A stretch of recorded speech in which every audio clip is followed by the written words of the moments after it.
Let me ask you something. What happens when the most powerful military machine in human history spends nearly 3 months bombing a country, blockading its ports, assassinating its leaders, sending 10,000 troops and a dozen warships into one of the most critical waterways on Earth and still cannot win?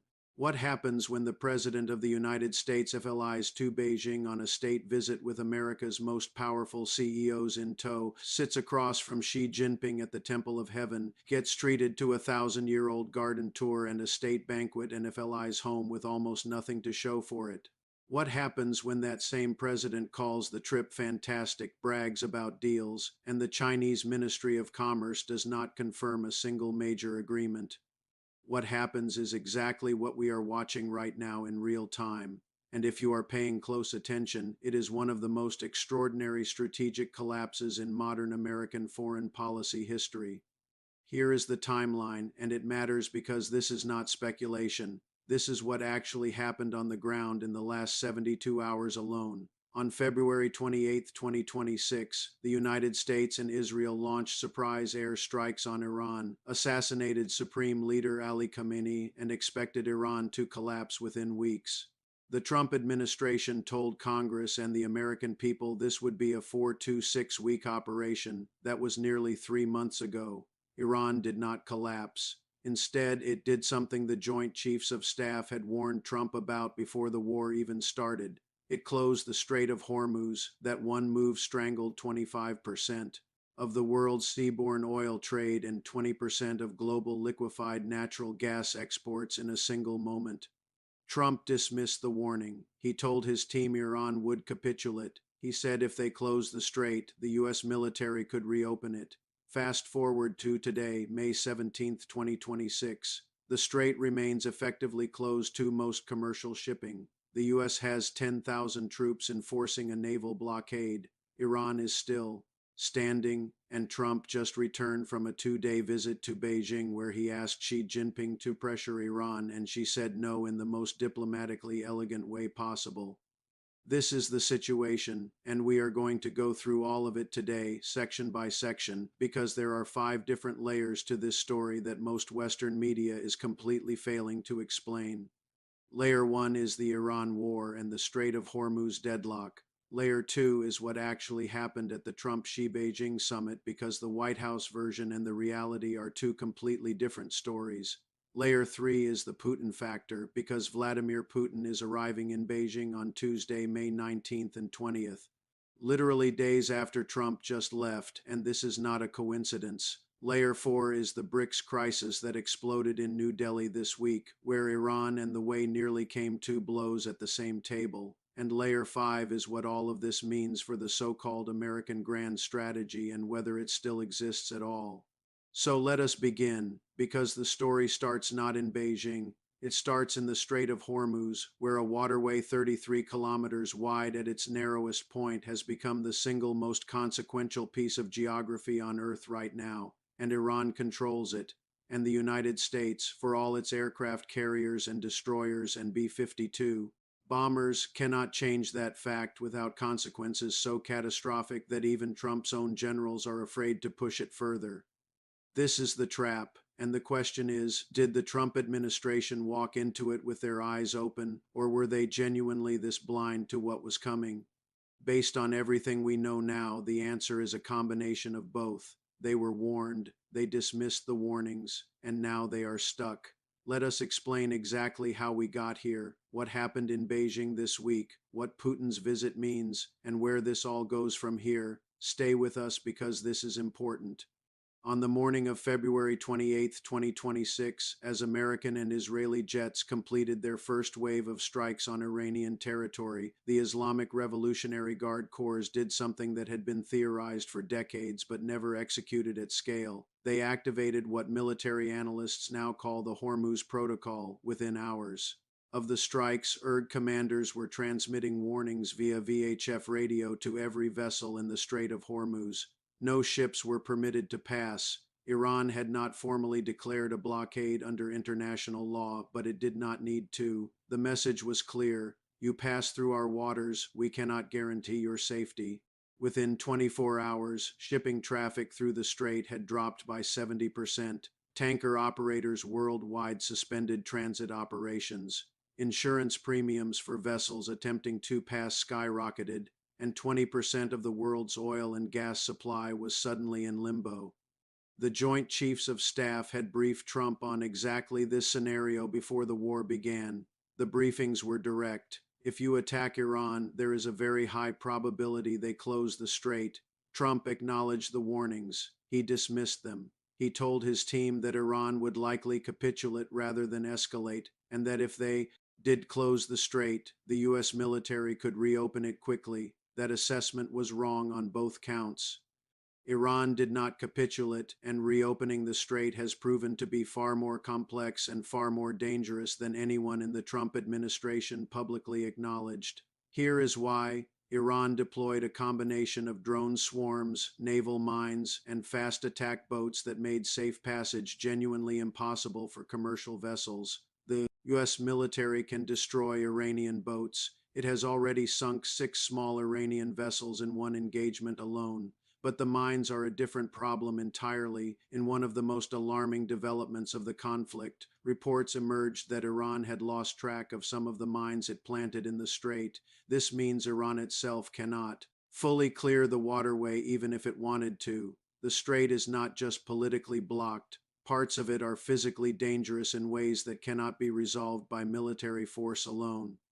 Trump's response to this situation evolved through several phases, each one revealing the limits of American leverage. First came the ultimatums. In late March and early April, Trump repeatedly threatened to bomb Iran's infrastructure and civilization back to the Stone Age if it did not reopen the strait. Iran's Revolutionary Guards responded publicly that the strait would not be opened through, and I am paraphrasing here, the ridiculous spectacle by the American president.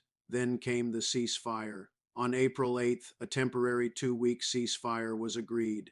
Iran was supposed to allow traffic through the strait. Instead, Iran began charging transit tolls of over $1 million per ship, effectively converting a military blockade into an economic toll booth. The U.S. refused to accept this arrangement and declared those paying tolls would face sanctions.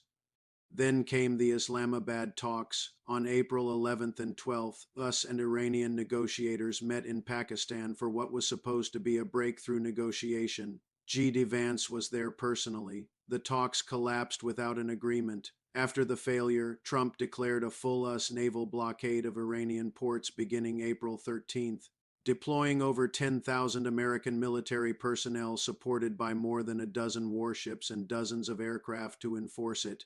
By May 17th, the date of this broadcast, CENTCOM has redirected 70 commercial vessels and disabled for others. A vessel was seized near the way and taken toward Iran, an Indian-flagged cargo ship sank in Omani waters from a suspected drone strike. The escalation continues daily. What makes this situation so strategically devastating for the Trump administration is the paradox it has created. The U.S. blockade of Iranian ports is punishing Iran economically. Iran's oil revenue has collapsed. Its economy, already under severe strain before the war, is being squeezed further. But Iran's own blockade of the strait is simultaneously punishing the entire world. Europe, Asia, the Gulf states, even American allies are suffering from the energy disruption. And Iran has demonstrated something that will outlast this specific conflict. It has shown that a middle power with the right geographic position, the right asymmetric military doctrine, and the right political will can hold the entire global energy system hostage regardless of what the United States Navy does. The Center for Strategic and International Studies, one of Washington's most respected defense think tanks, published an assessment this month that is remarkable for its honesty. It states directly that Iran has demonstrated it can impose costs on global energy markets through limited disruption, and that whether this takes the form of blockades, intermittent harassment, or institutionalized tolls on Gulf shipping, the precedent is now established. In plain terms, the CSIS is saying Iran has already won a strategic victory simply by proving this is possible. Even when this specific conflict ends, the threat will never go away. And into this situation walked Donald Trump, flying to Beijing to ask Xi Jinping to fix a problem that American military power could not. The results were exactly what anyone paying attention would have predicted. When Donald Trump landed in Beijing on May 14th, the optics were extraordinary, not because of American strength, but because of what Trump's presence in Beijing at this particular moment represented. For the first time in years, a U.S. president was arriving at the Chinese capital not from a position of leverage, but from a position of need. The Iran war was dragging into its third month. The Strait of Hormuz remained choked. American allies in Europe and Asia were suffering from the energy disruption. The global economy was under strain, and Trump needed something from Xi Jinping. Specifically, he needed China to pressure Iran. Xi Jinping knew all of this, and the way China handled the summit was a masterclass in civilizational diplomacy. Trump was taken to the Temple of Heaven for a ceremonial visit, a location laden with thousands of years of dynastic symbolism. He received a private tour of the Jiangnan Garden, the same garden where Putin had been personally guided by Xi during a previous state visit. She reportedly noted to Trump that this was a place where very few foreign leaders are invited. He mentioned quite pointedly that Putin had been here. Trees in the garden dating back 250 and 400 years were pointed out to the American delegation. This is how China does statecraft. Every detail carries a message. Every gesture is deliberate. Meanwhile, at the Great Hall of the People, Marco Rubio was reportedly seen pointing at the ornate ceiling to show it to other members of the American delegation, a behavior that made rounds on Asian social media as the definitive image of a delegation that did not understand where it was or what was happening around it. The Great Hall of the People offers public tours for a nominal admission price. Rubio was treating it like a wonder he had never encountered before. At the state dinner, the two delegations were intentionally seated in mixed arrangements, Americans and Chinese interleaved to encourage genuine dialogue. Eyewitness accounts from multiple journalists covering the summit described the American delegation as largely huddled together, barely engaging with their Chinese counterparts. Despite the fact that many senior Chinese officials speak functional English and professional translators were available throughout the hall, the contrast with Chinese diplomatic comportment was visible and noted across Asian media. Now let us separate what Trump claimed happened from what was actually confirmed. Trump called the trip incredible. He said they made fantastic trade deals, great for both countries. He specifically claimed China agreed to buy 200 Boeing aircraft. He said she told him China would not provide military equipment to Iran. He claimed she told him China wants the Strait of Hormuz open. He returned to the United States and declared victory. Here is what was actually confirmed on the Chinese side. The Chinese Foreign Ministry's official readout of the summit made no mention of Iran, no mention of the Strait of Hormuz. The Chinese Ministry of Commerce did not confirm any major deals. The Boeing purchase figure of 200 aircraft was mentioned by Trump but not confirmed. In any Chinese official statement, what was confirmed is that China agreed to allow American beef imports and that both sides agreed to work on maintaining the fragile trade truce reached after last year's tariff war. Multiple independent analysts described the summit outcome as meager. Euronews, citing a liberal member of the European Parliament with deep connections to Chinese diplomacy, reported directly that you do not get the sense that much was accomplished. Bloomberg stated that Trump concluded the summit largely where he began, receiving little help from Xi Jinping in dealing with the Iran war. NBC News reported that no major agreements or breakthroughs were announced before Trump departed Beijing. Xi Jinping during the summit gave Trump what may be one of the most consequential statements of this entire geopolitical moment. He laid out his vision for US-China relations in 3 words: constructive strategic stability, and he recast the entire relationship, placing China explicitly on equal footing with the United States. His exact framing, according to analysts present, was that the world has reached a new crossroads, and the question is whether China and the United States can establish a new paradigm for great power relations. Essentially, the Thucydides' trap question of whether a rising power and an established power can coexist without going to war.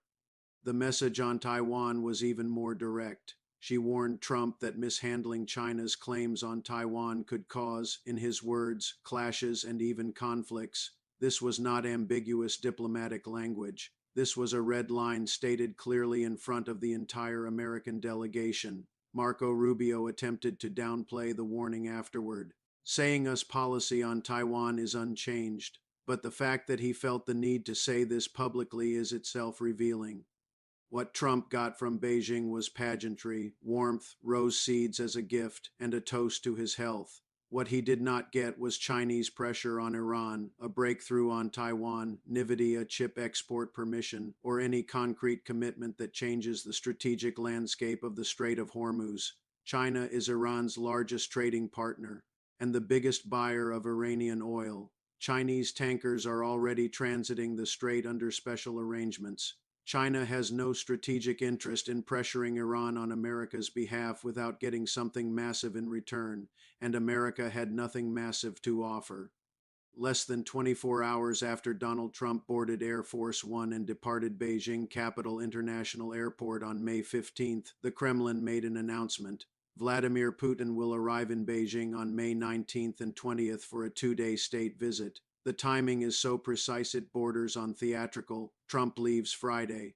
Putin arrives Tuesday. The same city, the same leader, the same issues. In the interval of 5 days, Xi Jinping will have hosted the presidents of both the United States and Russia. The official explanation from Moscow is that the visit coincides with the 25th anniversary of the 2001 Sino-Russian Treaty of Friendship. This is technically accurate. It is also completely beside the point. This visit was planned with the Iran situation as its central purpose. What happens in Beijing on May 19th and 20th will likely shape the next phase of this conflict more than anything that occurred during Trump's visit. Here is why this matters so much. The Iran-Russia-China triangle that has been forming for years is now fully operational and actively coordinating. Before Trump even flew to Beijing, this coordination was already visible. Iran's foreign minister Abbas Araghchi traveled to St. Petersburg and met not just with Lavrov but with Putin himself for a meeting of over an hour and a half. A foreign minister being received by a head of state for that length of time is not routine. It represents a direct, detailed briefing. Putin heard Iran's full strategic position firsthand, directly from the minister responsible for it. After that meeting, Putin called Trump. The call lasted over an hour and a half. Putin was relaying in detail what he had just been told by Iran's most senior diplomat. The message, delivered through diplomatic language but unmistakably clear, was that Russia could serve as a mediator between the United States and Iran if Trump needed an exit ramp. But there was a condition embedded in that offer, also unmistakably clear. Do not do anything that makes the situation worse. Do not launch new strikes. Do not bomb civilian infrastructure. Do not escalate in ways that make a negotiated exit impossible. Trump did not fully absorb that message. The discussions about renewed strikes that were reportedly circulating among Trump advisors in recent weeks are evidence of that. But now Putin is heading to Beijing to hear directly from Xi what transpired in the Trump summit and to coordinate the next phase of how Russia and China manage the situation together. The Week magazine, analyzing this sequence of events, made a point that deserves emphasis. This will be the first time Beijing has hosted the presidents of both the United States and Russia in the same month outside of a multilateral forum. This is not routine diplomacy. This is a demonstration of where the center of gravity in global politics currently sits. It's in Beijing, and both the American president and the Russian president are coming to it, one seeking help and one coordinating with his closest strategic partner. The Russia-China relationship has deepened dramatically since 2022 and the beginning of Russia's full-scale operations in Ukraine. Western sanctions pushed Russia into deep economic dependence on China for trade. That dependence has since evolved into genuine strategic partnership. In February 2022, Xi and Putin signed what they described as a partnership with no limits. That phrase has been tested repeatedly and has largely held. On the United Nations Security Council vote regarding the Strait of Hormuz, when Bahrain pushed for a resolution authorizing military force to reopen the waterway, Russia and China vetoed it together on April 7th. That joint veto was a direct signal to the United States. There will be no international legitimacy for your military campaign in the Strait. you are alone. What Putin's Beijing visit does is complete the information loop. After the Trump summit, she has a comprehensive picture of what the Americans actually said, what they actually want, what they are willing to offer, and what their red lines are. Putin arrives to receive that same picture between them, with Iran fully briefed through. The Aragki-Putin channel already established, Russia and China can now coordinate their next moves with full situational awareness. For the United States, this represents a profound strategic deficit. Trump went to Beijing hoping to drive a wedge between China and Iran, or at minimum extract a commitment of Chinese pressure on Tehran. He got neither. He got soybeans and a potential Boeing order that China has not officially confirmed. Meanwhile, the Russia-China-Iran triangle is holding its own coordination meeting on Tuesday in the same city Trump just left. The geopolitical analyst community has noted something historically significant here. These three nations, each under various forms of American pressure, have not just survived that pressure. They have used it to deepen their own cooperation. Russia's economic resilience under Western sanctions was built substantially on Chinese trade. Iran's ability to continue exporting oil during a naval blockade is built substantially on Chinese tankers taking Iranian crude under bilateral government agreements, and China's diplomatic position as the indispensable mediator in the world's most dangerous current conflict is itself a form of power that no aircraft carrier can match. The independence and sovereignty of these three nations, words that Putin used explicitly when he addressed Iran's foreign minister in St. Petersburg, is not just a rhetorical phrase.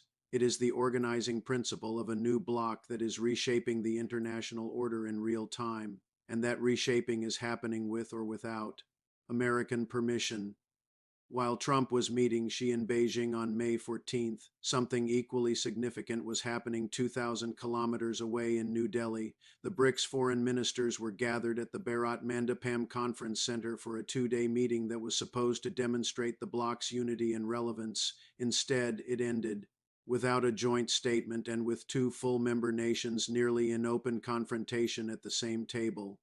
Iran and the United Arab Emirates are both full members of BRICS. They sat across from each other in New Delhi while a war involving Iran was ongoing, while the Way had been intercepting Iranian drones and missiles, while Iran's foreign minister Abbas Araghchi accused the Way directly and on the record of providing bases, airspace, territory, intelligence, and other military facilities to the United States and Israel during the attacks on Iran. Araghchi said he had deliberately avoided naming the Way in his main speech for the sake of unity, but the Way representative's comments made restraint impossible.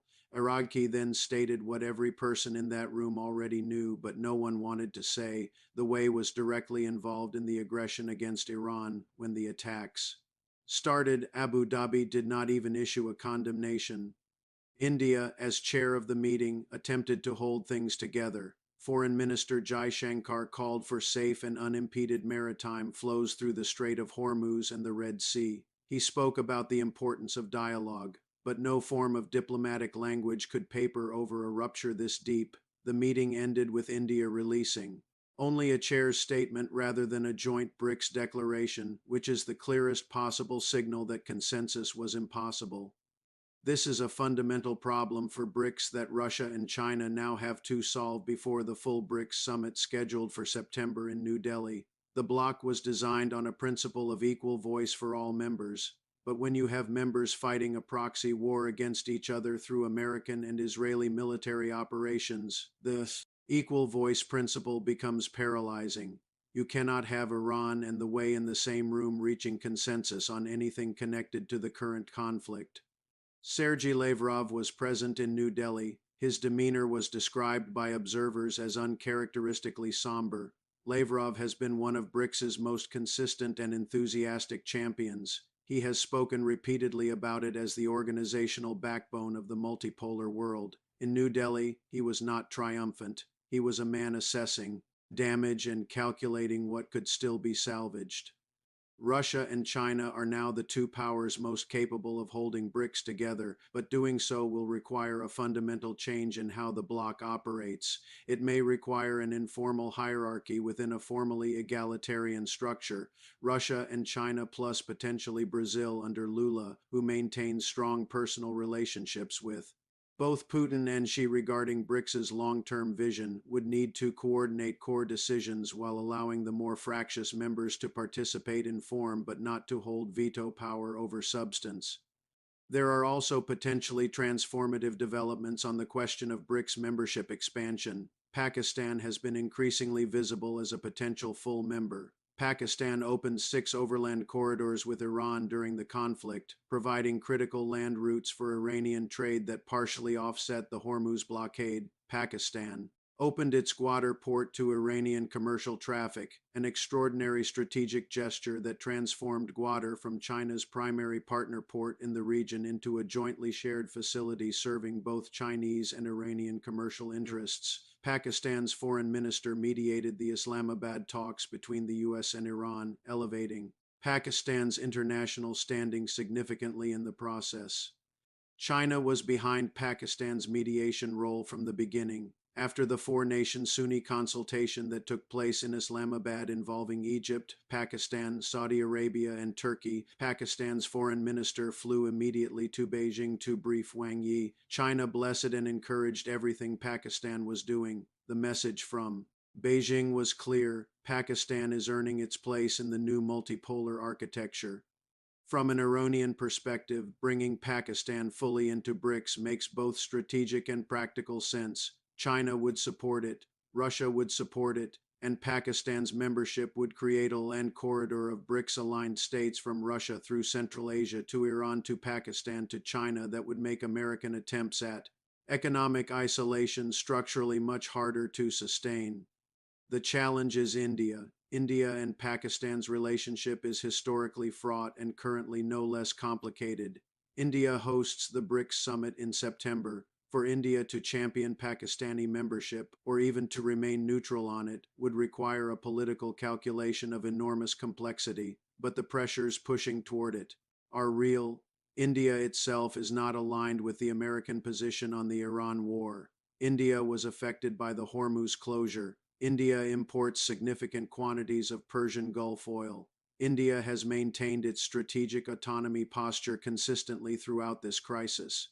For the United States, the fractures in BRICS might look like an opportunity, and there is a school of thought in Washington that the way Iran split proves BRICS is too internally divided to function as a coherent bloc. But this misreads the situation. BRICS's divisions do not benefit Washington strategically. The way is not becoming more aligned with the US in ways that translate into strategic leverage on the Iran question. What the way situation actually demonstrates is that American strategy of using regional proxies to administer its geopolitical objectives in the Persian Gulf is creating as many problems as it solves, and is simultaneously destabilizing even the organizations those proxies belong to.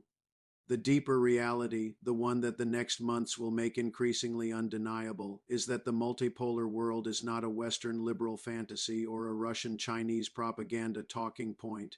It is forming in real time, with real consequences, in every international forum and every regional alignment.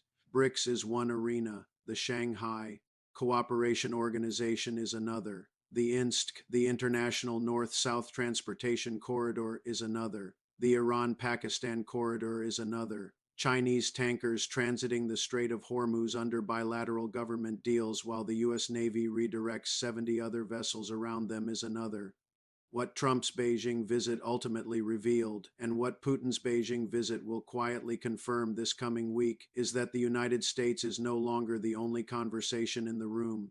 It is one conversation, and increasingly, the most consequential conversations are happening in the other room, in the language of long-term strategic patience, civilizational depth, and coordinated multipolarity. China is not buying time. China is building a future. Russia is coordinating it. Iran is paying the price of standing its ground, and that price, measured against what it has already forced the world to reckon within 3 months of holding the Strait of Hormuz, has proven to be an investment with strategic returns that no one in the Trump administration fully calculated before February 28th.